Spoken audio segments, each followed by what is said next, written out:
Donc ça, c'est vraiment un mauvais trade. C'est une mauvaise gestion de risque.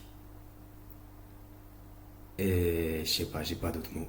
C'est pas bon. Salut à tous, nouvelle review, 26 juin 2026. Bon, j'ai pris un SL aujourd'hui, je me suis arrêté. En fait, j'avais atteint mes objectifs de la semaine. Je me suis dit, je prends un trade, soit ITP, soit ISL. Si peu importe le résultat, après je m'arrête. Ça a été un SL, on va l'analyser ensemble, on va voir ce qui s'est passé. Après, j'ai vu des setups que j'aurais pu prendre, mais je m'étais mis mon locker, donc de toute façon, je pouvais plus intervenir sur le prix. Donc, qu'est-ce qui s'est passé pour la journée? On est venu prendre le previous day low du 24 juin et du 25 juin, ok. Ça, on a fait ça dans l'Asian session, vous voyez. Ok. Là, qu'est-ce qui se passe? Ok, donc on remonte, London remonte un peu, il retrace. On arrive dans cette FVG H4. Ok, on respecte pour l'instant. Ok. H1 pareil. On descend. Donc moi j'arrive. London, il n'y avait rien. Je vois cette accumulation qui se met en place depuis 5 heures. Dans l'IFVG M15 de 2h30. Ok.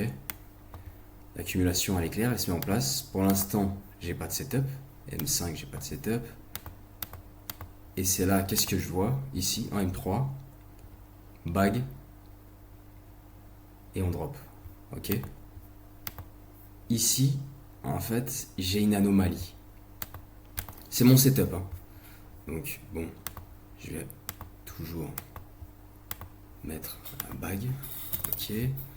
On est dans l'IFVG. On a notre order block avec de l'IFVG. Sauf qu'en fait, ce qui s'est passé ici, c'est que sur les futurs, ici, ça c'est une bougie verte. Donc, c'est une première anomalie du prix. Moi, la leçon d'aujourd'hui, c'est la clarté. Il faut toujours rester clair et qu'il n'y ait pas d'ambiguïté, en fait. Et là, cette bougie verte qui apparaît sur les futurs, là, elle apparaît pas sur les CFD. Déjà, elle aurait dû me mettre la puce à l'oreille. C'est la première chose. La deuxième chose, et après, en vérité, on rentre comme d'habitude, là. Hop, ici. Disons que là, IFVG, où est-ce que j'aurais pu me placer? J'aurais pu mettre mon SL par là. Et ouais, j'aurais pu aller chercher London. J'aurais pu faire ça, ça faisait 2 R. J'aurais pu faire ça, hein, en vérité.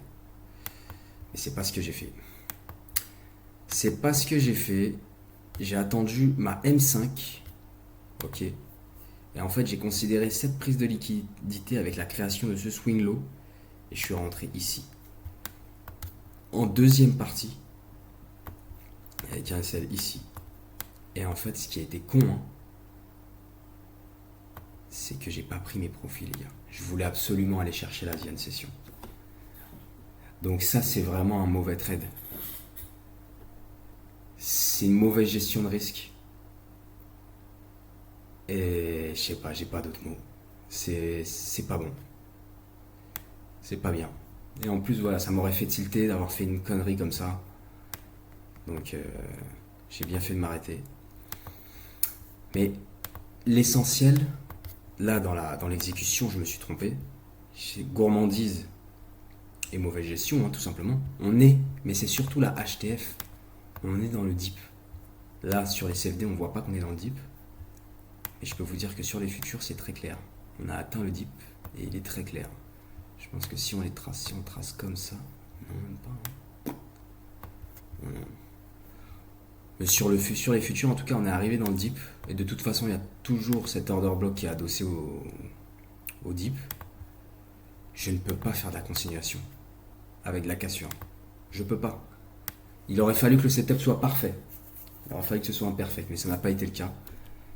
Et donc, je mérite mon SL. Voilà, fin de journée, fin de jeu.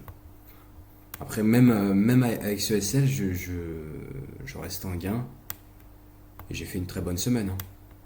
Mais c'est dommage. C'est dommage, on aurait pu faire un perfect. Ce qui se passe dans un second temps, là je l'ai vu tout à l'heure, le setup, ben voilà. On prend la liquidité. Hop. Hop. IFVG, M1. Ok. M15. M15, ok. On prend la liquidité. On accumule. Bag. Confirmé. Et on va chercher juste London. Je l'ai pas pris, hein. Mais ça aurait été mon setup sans aucun souci, mais vraiment aucun souci. Si je serais rentré à la FVG, voyons. Non, ça aurait été un peu léger. Je pense que j'aurais attendu peut-être ici, pourquoi pas. Ça aurait fait 1,8. J'aurais fait 0,8 sur la journée. Ouais, bon. Ok, qu'est-ce qu'on a eu ensuite? On est monté. Ok, donc on rejette le dip, hein. On vient de faire un échec. Donc on valide l'échec. Il n'y a pas de FVG en H1 par contre, c'est dommage. Et elle est en M30. Elle est en M30, elle sera peut-être en H4 du coup, mais ça faudra attendre la semaine prochaine. Et voilà. Voilà. Est-ce qu'on avait d'autres entrées là? Ça m'intéresse de voir si on avait d'autres. On a une belle IFVG là, hein. Celle-là là, qui continue à supporter le prix là. Celle que j'ai utilisée ce matin. Je vois que le prix est revenu dedans. Qu'est-ce qu'on a, hein? Qu'est-ce qu'on a? On a une petite accumulation là. Ouais, on a une petite accumulation. Hop, AQ. Ouais, en M1 elle est claire, hein. Boum, bag. Eh les gars, c'est magnifique, hein. C'est magnifique ça. Putain. Bag, confirmé, hop. Et on rentre, hein. Qu'est-ce qu'on peut aller chercher là? On va chercher le lot. Là, il confirme ici, je rentre directement. Hop. Est-ce qu'on peut pas aller chercher un peu plus là? Ouais, c'est 2R, hein. C'est 2R, mais je pense qu'on peut aller chercher un peu plus. Ah ouais, on a la zone d'accumulation là. Bon, je sais pas, là, il faudrait que je regarde plus en détail, j'ai pas regardé. Et ouais, il y avait ces 2 TP à prendre. Bon, moi j'ai respecté ce que j'ai dit. Voilà, bon bah fin de semaine, très bonne semaine, à plus 6 ou 7 R, si je me trompe pas. Voire même 8, hein. Voire même 8, donc très bonne semaine. Et voilà, on se retrouve la semaine prochaine pour des nouvelles reviews. À bientôt.